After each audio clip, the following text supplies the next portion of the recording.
New year, first video, pretty stoked. First of all, thank you for all of those people that joined this YouTube channel and the Instagram and who have been following me for a while. And thank you for engaging and liking and sharing my stuff. It means the world to me. And in order for us to know each other better, I thought I would make a gear video, especially to my camera bag. Let's roll in.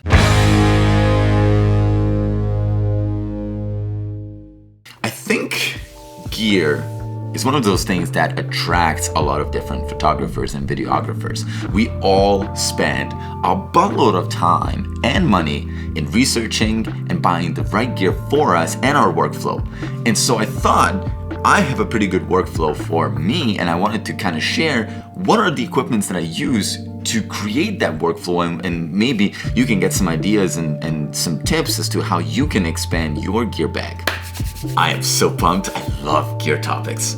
Let's jump in. So here I have my bag of choice right now, and I recently went through a phase where I wanted to get a small bag, I wanted to get like a different bag, I wanted to get like a roll top bag because it was super stylish and it was super awesome, and I ended up being stuck with the exact same bag that I've been having for like 2 years now. The only difference is that it is now finally upgraded. So this is the Lowepro 450 Mark II.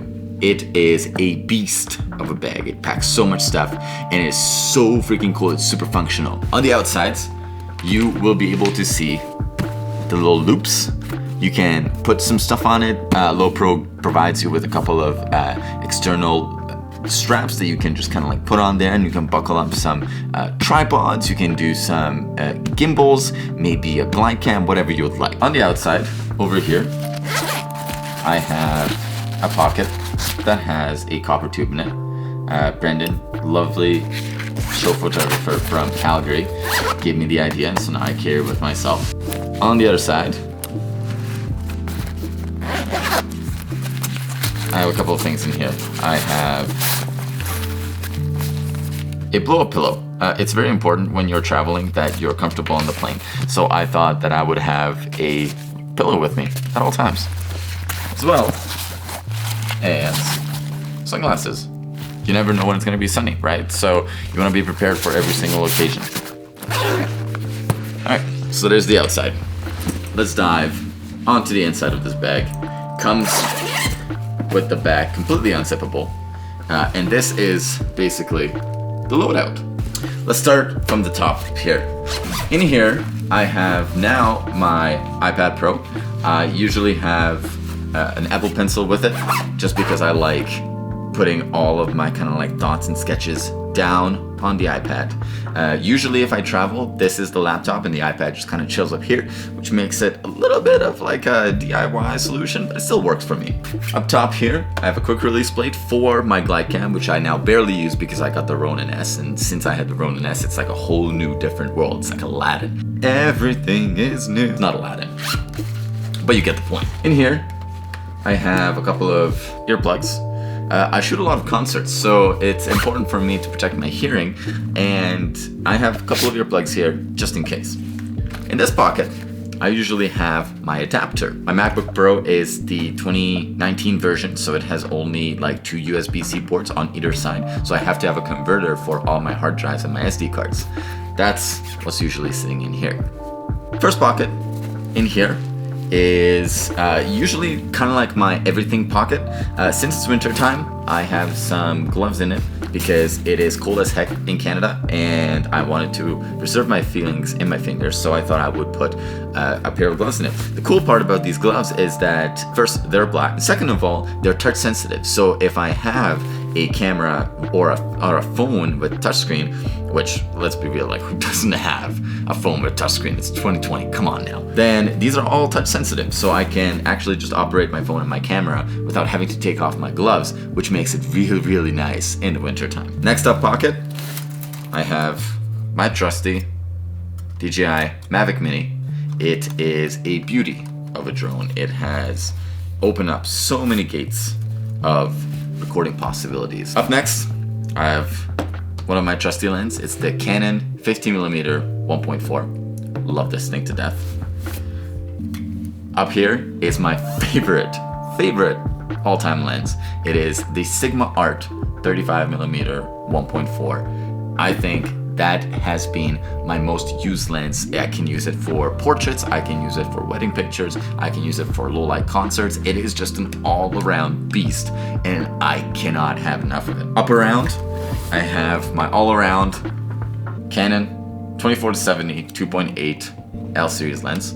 It is the upgrade. Previously, I had the 28-70, and now I have the 24-70. The 28-70 is a very, very old lens, and it was still 2.8, but it is broke. Actually, I think I have it right here.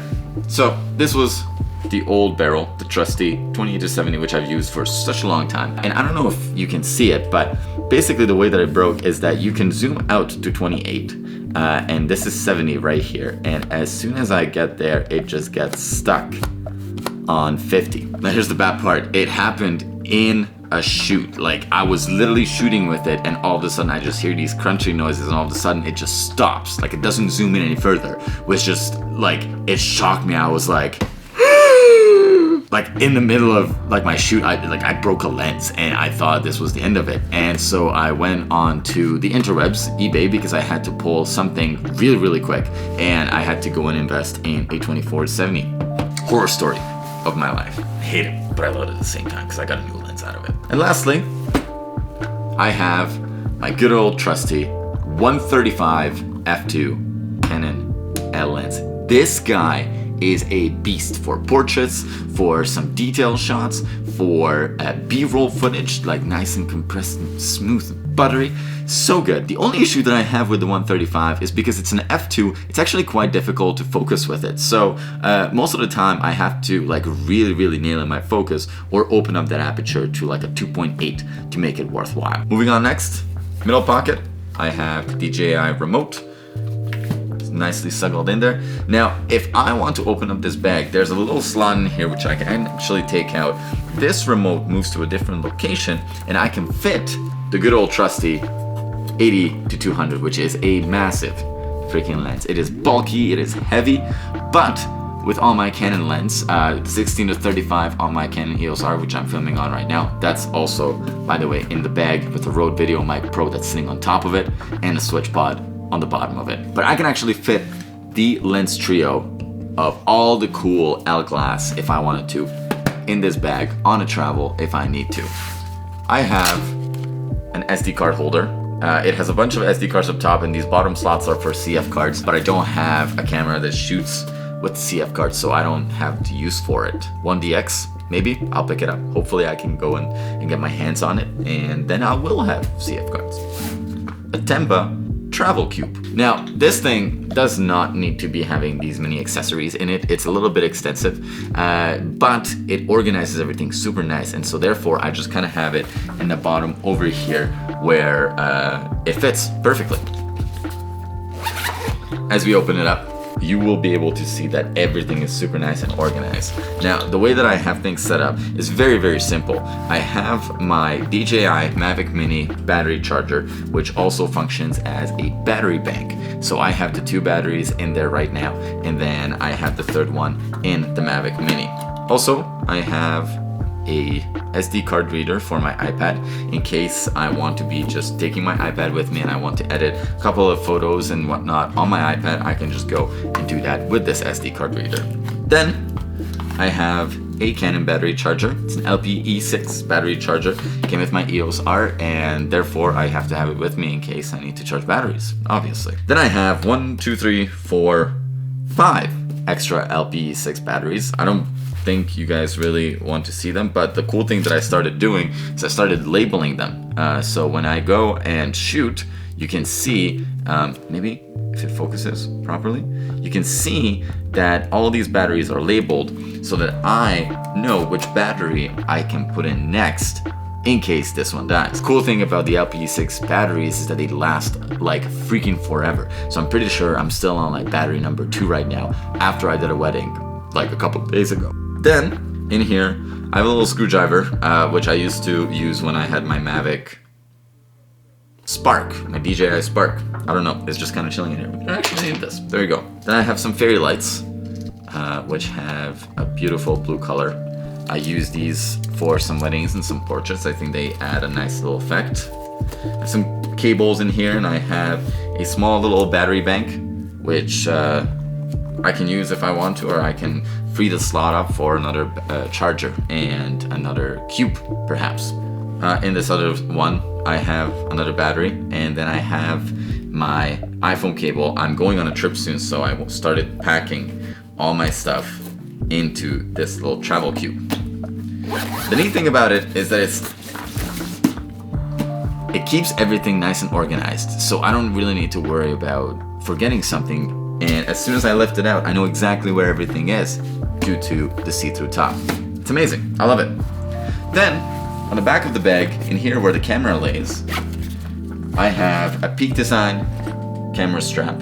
I love them. I can really easily clip on and clip off all my things, and it just makes everything super nice and easy. Then, I have a bottom plate for the Peak Design strap as well. And then here we are, the external straps for the backpack. But since I don't use a lot of tripod stuff, it just gets nuzzled in here, nice and quiet. So there you go. That's the camera bag. Oh, I forgot one thing.